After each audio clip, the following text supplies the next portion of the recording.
We are live. We've got 35 seconds.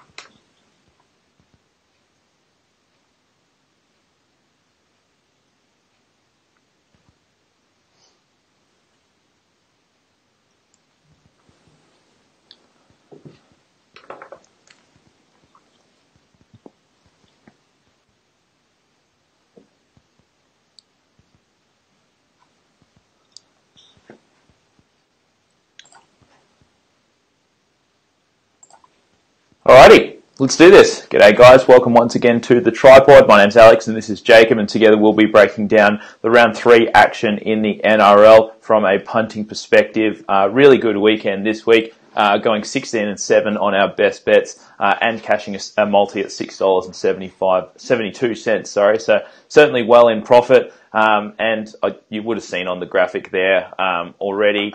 Hang on, I've just got some pop-ups coming on the screen there. You would have seen in the graphic your $100 better. You're up a fair bit this year on the singles, and also if you've thrown $50 on the multis, you'd be up a packet as well. So all in all, a very good week. Jacob, how are you, mate? Good, thanks, mate. Great profit on the best bets and a decent little profit there on the multis, getting that one multi to win at nearly 7-1, and it had the Cowboys in there, and there was a little bit of confusion, people thinking we were being sneaky, but the Cowboys leg, luckily for us, we took them in the first half in that multi. And of course, that makes a big difference, being able to pick and choose your markets. So that got up. We've got to apologise, of course. Better late than never. We are always planning to be here on a Sunday night, within 5 minutes of the final whistle of the final game of each round. But we've both actually gotten back from Melbourne, and it's a little bit of symmetry there. If you can remember, I think it was 4 or 5 years ago, the first ever podcast we recorded just for our mates. We were giving them heaps of winners on the punt, and they said, we'd love to hear how you actually pick these teams. We recorded a pod, and, for a bit of banter, we actually handicapped the odds of our group of mates who would be married first. And as you can imagine, looking at us, and, no one got married real quick, but the first marriage of anyone in that group of mates that we handicapped 5 years ago on the first ever pod happened down in Victoria on the weekend. So unfortunately, we also didn't catch every game live, which, we don't like to be in that situation, but that's life. And bloody down in Melbourne, we're at the pub Friday night. You can't even get the league on TV. But we've had the time now to kind of catch up and catch some replays and assess what was a great round 3 for us. It shows how good our handicapping was even back then, because Westy, our mate that just got married over the weekend, and he was the first, we did instill him as favourite 5 years ago, I'm pretty sure. So that did come to fruition. Anyway, yeah, today's going to be a little bit different because I have literally just walked in the door from the airport. So unfortunately, I have not been able to catch full game highlights of nearly every game this weekend. Obviously, I saw the Thursday one, so I'm going to be relying on Jacob here, but obviously I know what our bets were, I know what our results were, and we'll go from there. But did you want to start maybe, because it's a day late anyway, do you want to start with the Thursday one and just go from there? Yeah, let's start with Thursday, and I will just say the one theme of round 3, which we absolutely highlighted and did make a lot of people money and helped us, win 70% of our bets, but we didn't follow it enough, was betting on winless teams. You had 4 sides that played in round 3 that were winless, that, not only are they more desperate, but they're the sides that nobody wants to bet on because they've probably been the most disappointing sides. And the round started with the Dragons, winless team, get the outright upset against the Broncos. You had the Warriors, winless. They get an outright upset over in New Zealand. You had the winless Bulldogs. Everyone had, heaped shit on them and written them off.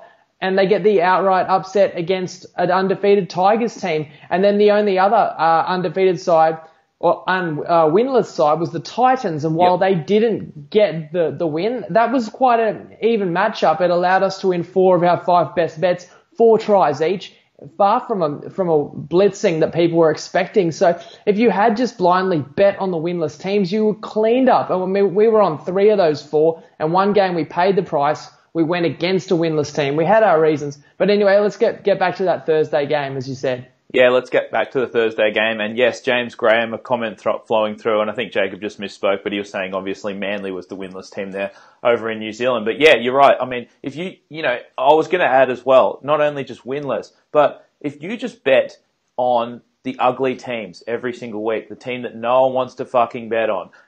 You're around the fucking water cooler at work, people are saying, oh my God, the Bulldogs are trash. Oh my God, Manly's trash. The Titans are absolute trash. If you dead set blindly bet on these ugly teams that everyone hates, you would make money in the NRL.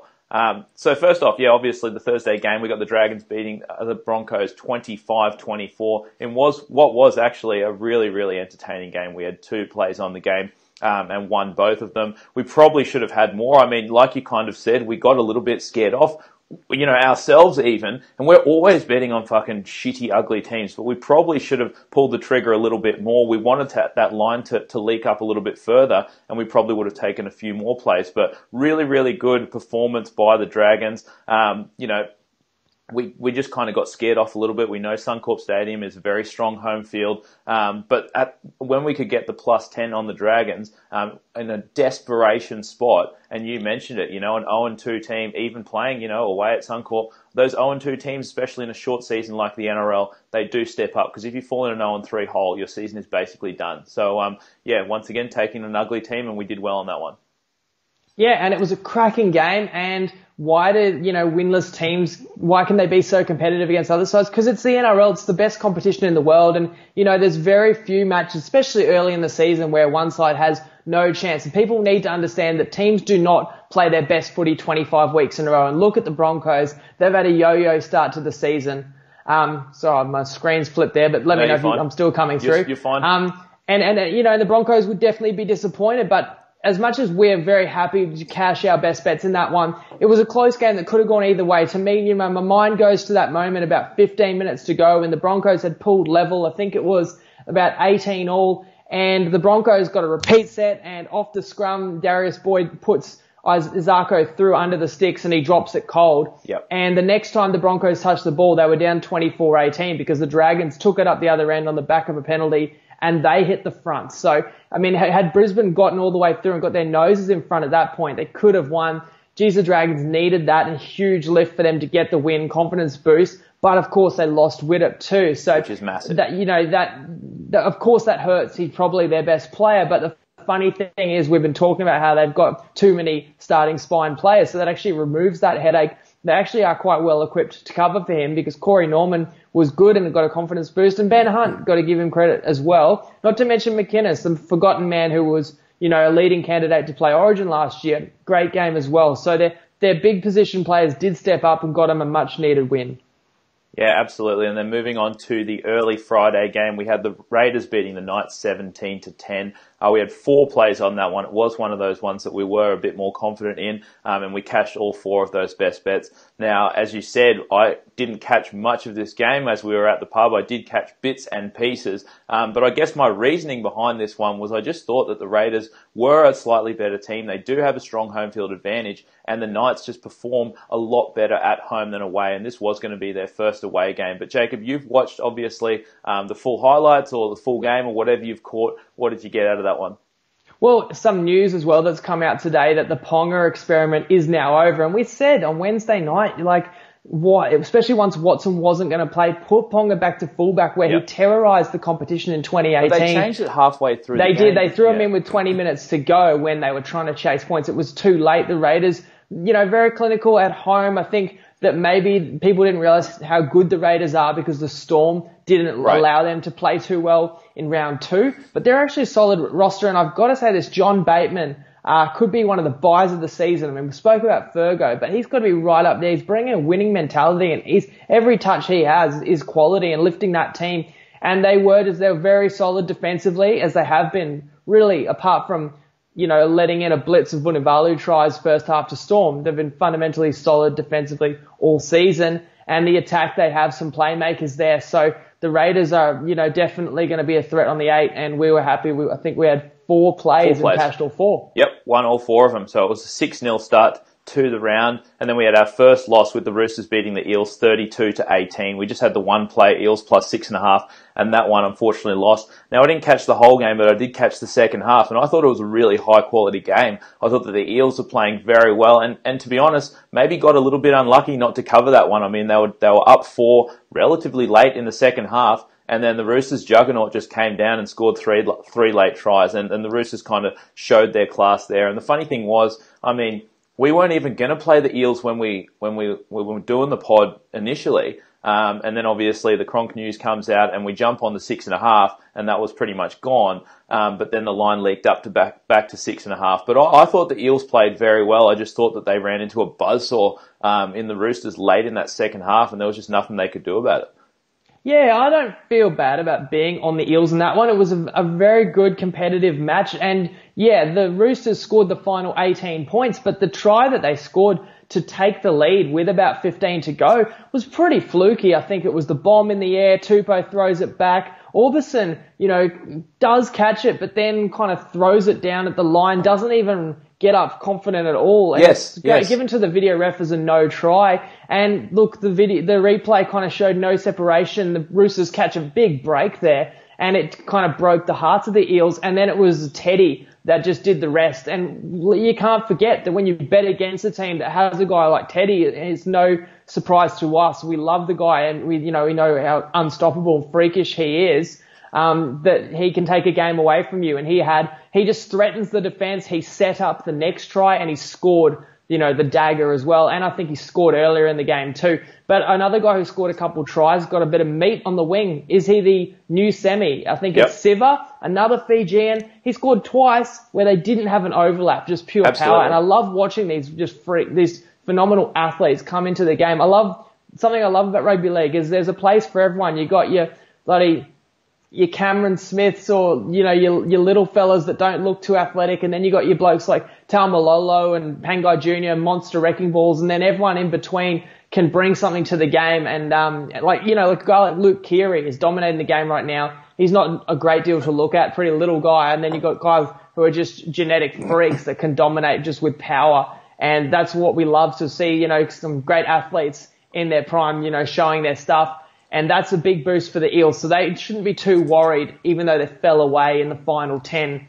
The Roosters, we know what a class outfit they are, but that did take away that plus 6.5 cover for us. But that's the way it goes sometimes. Yeah, two very, very impressive tries there on the wing. I mean, obviously once just a complete one-on-one burn and strength fend. And then the second one, which you actually don't see wingers do that often, is a cutout pass. You get it there, you're right on the edge of the wing, and usually they do a little dance, whatever, either try and get the ball down in the corner and sometimes get it, sometimes don't. But you rarely see someone come onto the ball, hit it with pace and just go straight in between, like cut back inside in between the winger and the centre, and that was too easy for him.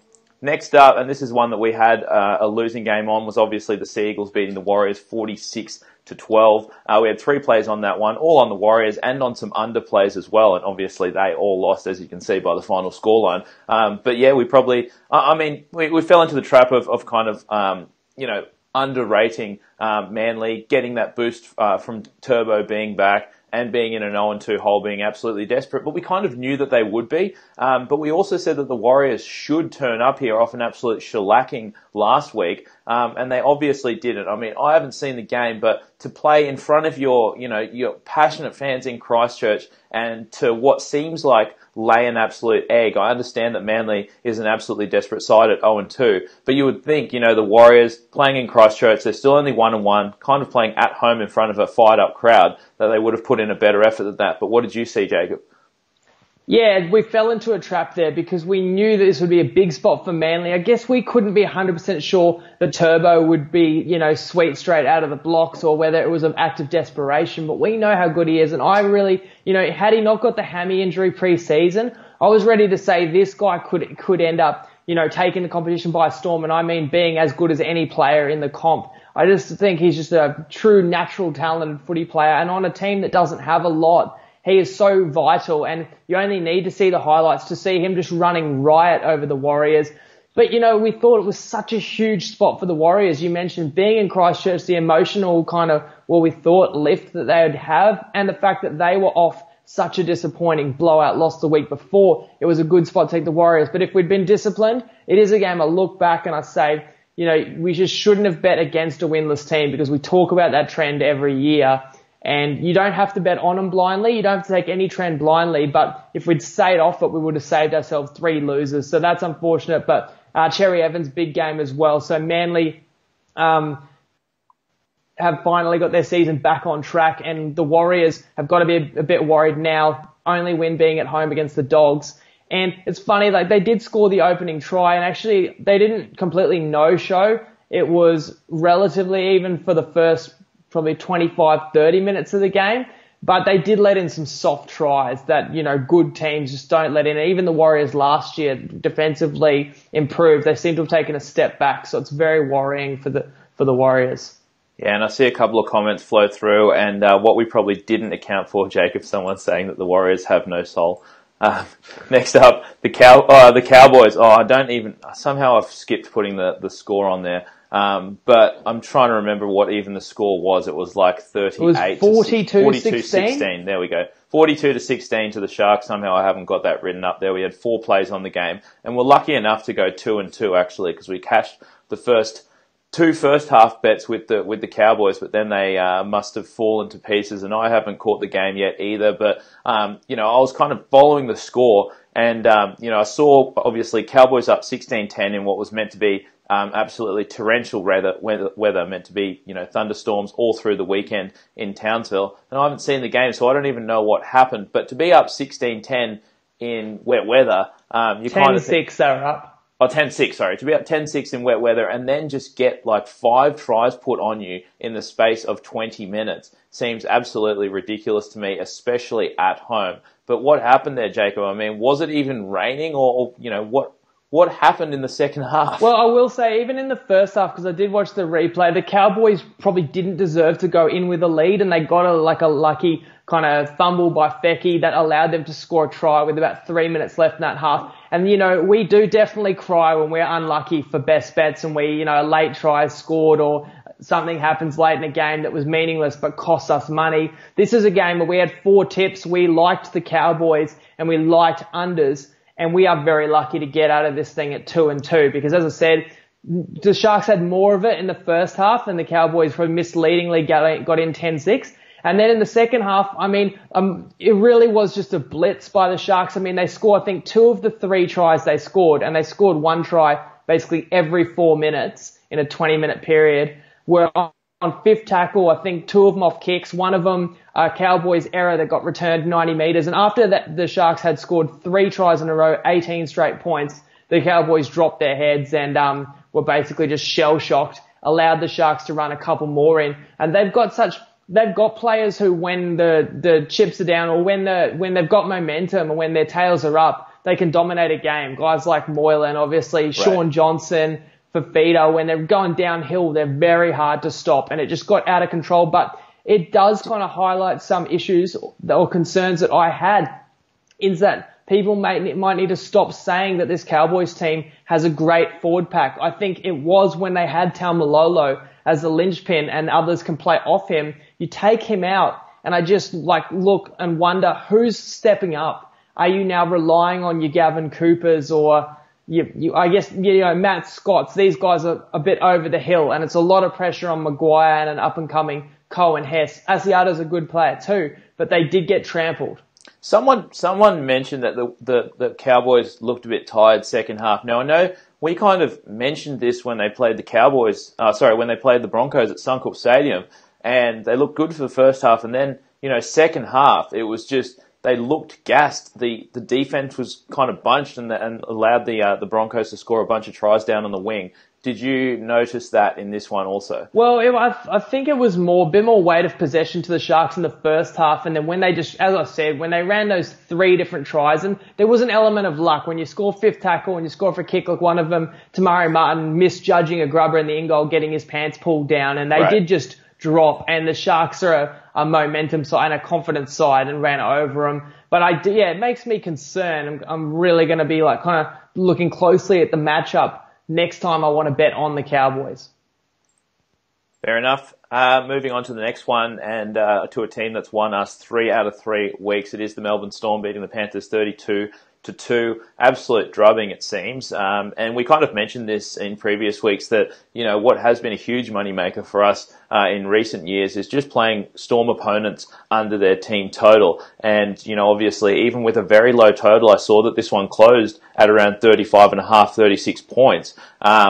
Even so, the Panthers can still only manage 2 points for what was, one of the more exciting attacking teams of last year. But the Storm can just kind of do that to you. And they're one of those teams that does not let up second half. There are those teams that, if they get a big lead, you kind of never feel safe. But with that Storm defense, they're so well coached. If they're going into the second half with a 10-point lead, it is so rare. You just never even feel unsafe being with a bet on like that. But I guess moving forward, it's one of those ones as well where, obviously Storm have won and covered 3 in a row now. The secret is kind of out on the Melbourne Storm. So those lines are going to start to become a little bit more inflated. But once again, as we saw last year, everyone knew the Storm was fucking awesome.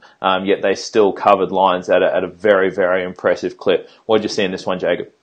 Yeah, it shouldn't be a secret. They've made the last 3 straight grand finals, but as you say, in 2019, every win by double digits and every game going under the total and the Storm holding their opponent to a very modest total. And we've cashed, we haven't lost a single bet of 8 bets, I believe, 8 50-50 bets, but we've won them all relatively easily, backing the Storm team. They're full strength.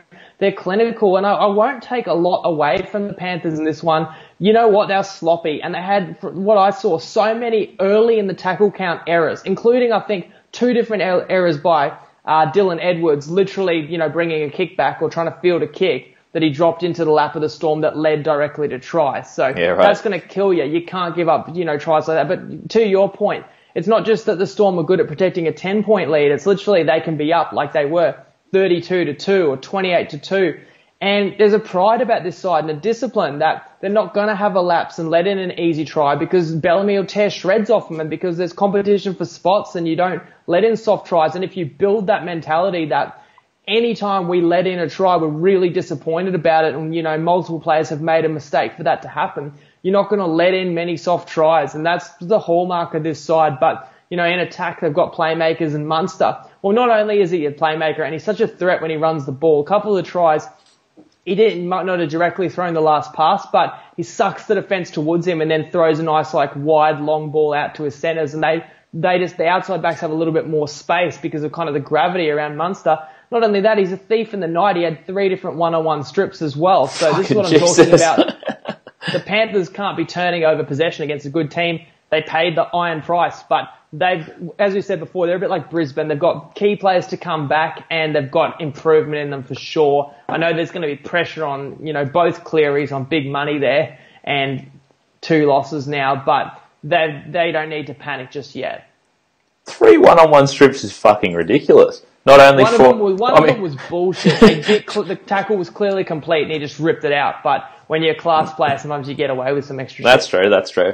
All right, next up, the Sunday games. We had the Bulldogs beating the Tigers 22-8. Unfortunately, we only had one play on that one. It was the Bulldogs +4 in the first half. It obviously won. This was it was a tough one for us. We always kind of knew that the Bulldogs were the side. The line was just sitting at 6.5 all week long, and we said to ourselves, money should come for the Tigers. I mean, the Bulldogs have absolutely no friends in the betting market, and if this line leaks up to 8 points flat, or if we can, make ourselves a flat 8 points for the game, then we'll take it. It never got there, and obviously, unfortunately, we were away for the weekend. We weren't monitoring the markets as closely as we normally would have, so I don't know if an 8 even popped up before game time, but if it did, we didn't see it. So, I mean, if the line went up to 8, we probably would have had a few more plays on that game, including some total plays and that sort of thing, but the only one that we had was the Bulldogs +4 in the first half, which obviously won. And once again, it is another one of those ones where, you're taking an 0-2 team against a 2-0 team, which is a very strong trend,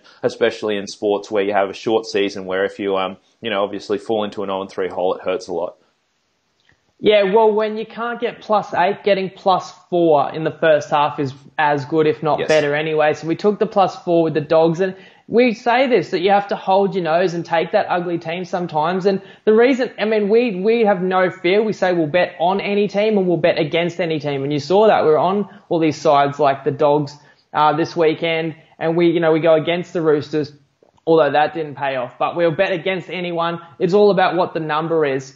But we're going to cop a lot of shit. If we take the Dogs and the Dogs lay an egg and get rolled, everyone's going to say, what are you guys watching? How could you pick the Dogs? The Dogs are terrible. Right. You have to be prepared to take, every now and then it won't work out and you'll take a bad team and they'll play bad. Oh, and they'll lose by 30. Yeah, and then we look dumb. But we're prepared to look dumb if we're cashing it at 60% or better.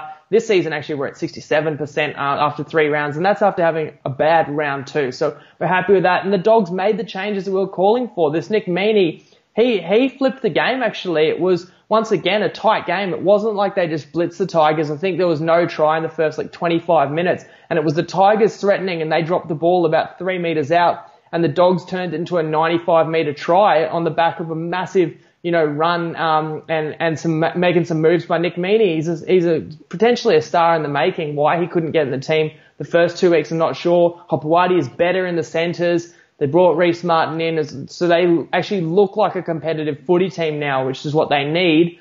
And the Tigers probably did just underestimate them. Definitely just the Dogs got on the back of a bit of momentum on this one. I mean, I think it was 24-0 before the Tigers even got over the line in the end. But the Dogs are still a side that is a little bit talent deficient, but they did just surprise the Tigers yesterday. And it's like whenever you have sweeping changes to your roster, whenever you have the media just heaping shit on you throughout the week, generally you kind of hope that you're going to get a good performance and a motivated performance out of that team, and that's obviously... I mean, one other thing that stood out to me, Kieran Foran, maybe one of his better games in years, which is great to see, but geez, every time he gets tackled, I cringe like he's going to get injured. He's is it because of the top knot? Rough of a trot. Well, I think he cut the top knot off or, didn't tie it up that way or whatever. Well, fucking, that's why. That's the difference. I think he scored twice and a set, assist as well. So good to see Fozzer getting back, amongst the game's best players. Oh, absolutely. He used to be one of the best a few years back. And then obviously the late Sunday game, was probably our favourite or equal favourite game of the round. It was the Titans coming up against the Rabbits and the Rabbits getting an 8-point win in the end there. But once again, another one of those ones where you had the ugly duckling Titans 0-2, no halves, everyone heaping shit on them over the first 2 weeks, saying they're going to be wooden spoon contenders. And then on the flip side, obviously, you got the Rabbits, everyone calling for them, that they're going to win the premiership after 2 really good performances. And we just kind of said that the line was too high here, and we expected a spirited effort from the Titans, which, we did get. Like I said, I haven't watched this one, but they were down, 10 or 8 points going into the second half. It was 18-4. Yeah, right. And actually Copley gets an intercept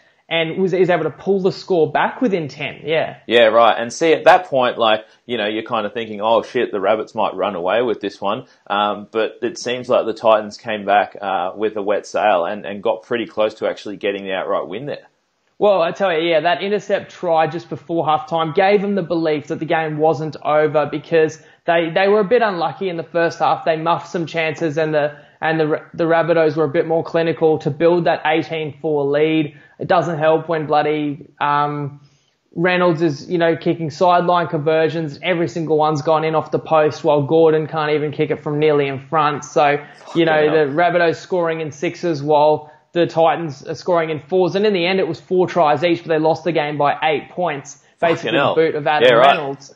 But the Titans were very, very tough. I should talk about personnel. Not only do we put a few bets on the Titans, then comes out that Nathan Peets has got a torn pec. He's out. I mean, that's a guy who played Origin 2 years ago on a Titans team, already missing both their halves. And we thought, oh, here we go. This is our biggest, bet of the round. Most plays. They've just lost their starting hooker as well. Although did GI even end up playing for the Rabbits? No, and I was going to say GI was also scratching for the Bunnies, so that, evens it up. Bunnies also did lose Braden Burns as well. Hopefully it's not a serious injury, but he was out in the first half. So, personnel injuries go both ways. But it was a better game by AJ Brimson, Riley Jacks, and the Titans forward pack, as we said, they actually did step up. And in the second half, to keep the Bunnies to just 1 try, and pulled that game closer and closer. Don, for some reason was left out of the side in round 1, but I think he scored at least once, if not twice, and now breaks the Titans' all-time try-scoring record. He's a beast. Don is good. Yeah, it's still going to be tough. The fact that they did lose Peets to a serious injury, And, you know, there's no moral victories for them. We're bloody happy because they covered the game and that helped us win that 7-1 multi and won 4 out of the 5 best bets we had on the game. But for them, it is still going to be tough. You know, they're the only winless side in the comp now, and it's not an easy competition. It's going to be an uphill battle for them. But at least I'm glad after 5 pretty shitty halves of footy in 2019, they showed me what I, you know, knew this side was capable of in the second half against the Rabbitohs when other teams could have folded. And, I mean, they showed us what they're capable of without 3 of their most important players, to be fair. So, it seems like a good performance there by the Titans. But that'll wrap it, guys, for this week. Thanks for tuning in. Obviously, we're going to try and be, a bit more stable with our time for the recap pod. It's going to be straight after the late game every Sunday, but just circumstances weren't that great this week, but at least you guys still tuned in. But we'll be back on Wednesday night, 6 p.m. Queensland time for you guys, and we'll be breaking down round 4. But it has been a really, really good start to the season this year. We're up on all our single bets, up on all our multis. So, just keep the faith, guys. One bad week last week. We didn't have back-to-back losing weeks last year, and we hopefully won't. We'll hopefully be able to go another season without back-to-back losing weeks. But we've started off with a very good round 3 as well. Anything you wanted to add, Jacob, before we take off for the night? That's it. Let people get back to maths if it's still showing, depending on what time zone you're in. We're missing it right now ourselves. It's got to be close to being but the footy, it comes first. And thanks as always for tuning in. We'll catch you Wednesday. See you Wednesday, guys.